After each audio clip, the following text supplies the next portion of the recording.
आज अपन पढ़ेंगे क्लास 12 का एग्रीकल्चर केमिस्ट्री का चैप्टर नंबर 12 दुग्ध रसायन। इस चैप्टर के अंतर्गत अपने को नीचे जो मैंने पॉइंट लिख रखे हैं ये सारे पॉइंट 1 बाय 1 पढ़ने हैं। पहले पॉइंट की अगर अपन बात करें तो अपने को पढ़ना है दुग्ध के संगठन के बारे में, अर्थात दुग्ध जो है उसमें कौन कौन से अवयव किस किस प्रतिशत मात्रा में पाए जाते हैं। बात आ गई समझ में।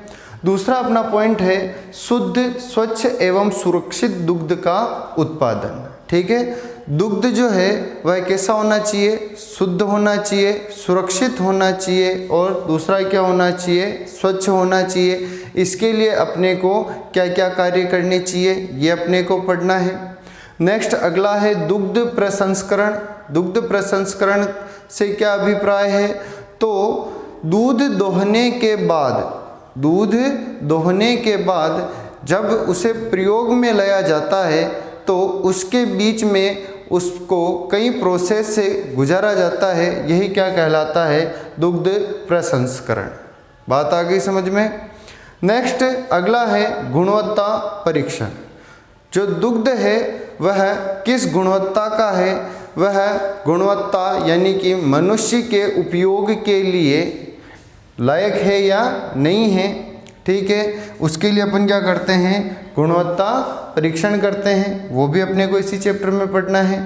नेक्स्ट जो अगला टॉपिक है दुग्ध से विभिन्न दुग्ध अवयवों का निर्माण। विभिन्न दुग्ध अवयव कौन कौन से होते हैं? अपन बात करें मेवा एक दुग्ध अवयव है।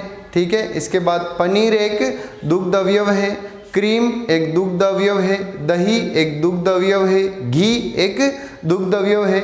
इस प्रकार अपने को विभिन्न दुग्ध अवयवों के निर्माण के बारे में पढ़ना है। ठीक है, अब इस चैप्टर में सबसे पहले अपन बात करेंगे दुग्ध के बारे में कि दुग्ध क्या होता है। ठीक है, दुग्ध क्या है? दुग्ध स्तनधारी जीवों के ब्यात के पश्चात उसकी स्तन ग्रंथियों को ही नाम दे रहे हैं अयन। ठीक है, अयन द्वारा शिशु के पोषण हेतु स्रावित श्वेत पोषणीय आहार क्या कहलाता है? दुग्ध कहलाता है। बात आ गई समझ में। दुग्ध की और भी अलग अलग वैज्ञानिक परिभाषाएं हैं, लेकिन अगर एक सामान्य परिभाषा अगर पूछी जाए दुग्ध की तो इस प्रकार से अपन इसको डिफाइन करते हैं। क्या है? श्वेत पोषणीय आहार दुग्ध है जो कि बच्चे को वृद्धि के लिए उत्तरदायी होता है। दुग्ध को ही संपूर्ण आहार की संज्ञा भी दी गई है। इसे संपूर्ण आहार की संज्ञा क्यों दी गई है? क्योंकि इसमें वे सभी पोषक तत्व उपस्थित होते हैं जो एक भोजन में उपस्थित होते हैं, इसीलिए इसको क्या नाम दिया जाता है? संपूर्ण आहार। बात आ गई समझ में।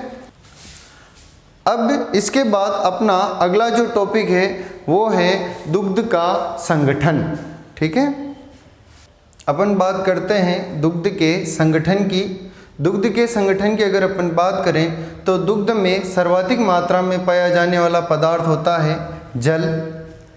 गाय के दूध में 86% व भैंस के दूध में 83% जल पाया जाता है। इसके बाद नेक्स्ट अपन बात करते हैं दुग्ध में पाए जाने वाले ठोस पदार्थ के बारे में। दुग्ध में लगभग 20% ठोस पदार्थ पाया जाता है। ठोस पदार्थ को अपन ने आगे दो भागों में डिवाइड किया है। पहले अपन बात करते हैं वशीय ठोस पदार्थ, अथवा इसे नाम दे सकते हैं एक तरीके से घी। ठीक है, तो वशीय ठोस पदार्थ की अगर अपन बात करें तो गाय में 4.8% वशीय ठोस पदार्थ पाया जाता है। वहीं भैंस के दूध में 7.6% तथा मानव के दूध में 3.7% वशीय ठोस पदार्थ पाया जाता है। ठीक है, नेक्स्ट अपन बात करें वसा रहित ठोस पदार्थ। वसा रहित ठोस पदार्थ को अपन ने पुनः 5 भागों में बांटा है। सबसे पहले अपन बात करते हैं कार्बोहाइड्रेट के बारे में। दुग्ध में पाया जाने वाला कार्बोहाइड्रेट दुग्धम या लैक्टोज शर्करा होती है। इसी कारण इसको लैक्टोज को दुग्ध शर्करा के नाम से भी जाना जाता है। दुग्ध शर्करा के कारण ही दुग्ध हल्का मीठा प्रतीत होता है। अगली अपन बात करें तो कार्बोहाइड्रेट जो है गाय के दूध में 4.9%, भैंस के दूध में 5.4% तथा मानव के दूध में 6.98% होता है। नेक्स्ट अपन बात करें प्रोटीन के बारे में। यह वसा रहित ठोस पदार्थ का दूसरा पॉइंट है। प्रोटीन विभिन्न प्रकार के होते हैं। एल्बुमिन, ग्लोब्यूलिन, केसिन, केराटिन आदि प्रोटीन होते हैं। अगर अपन बात करें गाय के दूध में तो 3.5% प्रोटीन पाए जाते हैं, वहीं भैंस के दूध में 3.6% प्रोटीन पाए जाते हैं। अब यहाँ पे प्रोटीन में जो इम्पोर्टेंट बात है, यहाँ अपन बात करते हैं केसीन की। केसीन प्रोटीन के कारण ही जो दूध का रंग जो होता है वो होता है सफ़ेद। लेकिन अगर अपन बात करें गाय के दूध में तो गाय के दूध में एक अलग प्रोटीन केराटिन पाया जाता है। इसके कारण गाय के दूध का रंग हल्का पीला होता है। नेक्स्ट वसा रहित ठोस पदार्थ की बात करते हैं। खनिज पदार्थ में अपन बात करें calcium, magnesium, phosphorus, sulphur, magnesium, ये सारे मैग्नीशियम, जिंक, आयोडीन, ये सारे किसमें पाए जाते हैं? दूध में उपस्थित होते हैं। नेक्स्ट अगला वसा रहित ठोस पदार्थ है विटामिन को अपन ने दो भागों में बांटा है। एक होता है वसा विलेय विटामिन और दूसरे होते हैं जल विलेय विटामिन। वसा विलेय विटामिन क्या होते हैं? तो वे विटामिन जो वसा में घुल जाते हैं क्या कहलाते हैं? वसा विलेय विटामिन। और इनका एग्जाम्पल है vitamin A, vitamin D, vitamin E और विटामिन के। क्योंकि शरीर के अंदर वसा का भी संचय होता है तो वसा में घुलनशील विटामिन का संचय भी हो पाता है। ठीक है, आगे बात करते हैं जल विलेय विटामिन के बारे में। तो विटामिन बी व सी जल विलेय विटामिन होते हैं। क्योंकि जल का शरीर में संग्रह नहीं होता है तो विटामिन बी व सी को निरंतर अपने को भोजन के द्वारा शरीर में ग्रहण करना पड़ता है। ये सारे विटामिन किस में पाए जाते हैं? दुग्ध में पाए जाते हैं। इसके बाद अगला जो वसा रहित ठोस पदार्थ है वो है एंजाइम।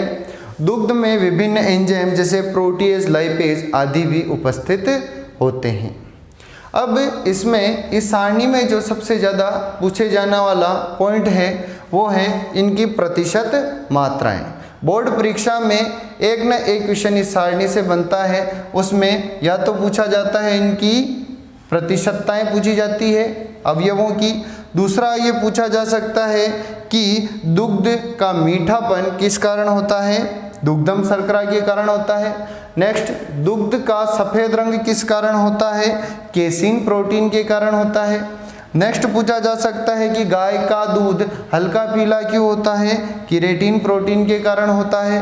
नेक्स्ट अगला क्वेश्चन पूछा जा सकता है कि विटामिन जो है कौन कौन से विटामिन का जल में शरीर में संग्रहण किया जा सकता है? तो ए, डी, ई व के का संग्रहण किया जा सकता है क्योंकि ये वसा विलेय है। और कौन कौन से का नहीं किया जा सकता है? तो विटामिन बी और सी का नहीं किया जा सकता है क्योंकि ये जल में विलेय है। यहाँ तक की बात समझ में आ गई। इसके बाद अपन नेक्स्ट लेक्चर में पढ़ेंगे शुद्ध दूध का उत्पादन।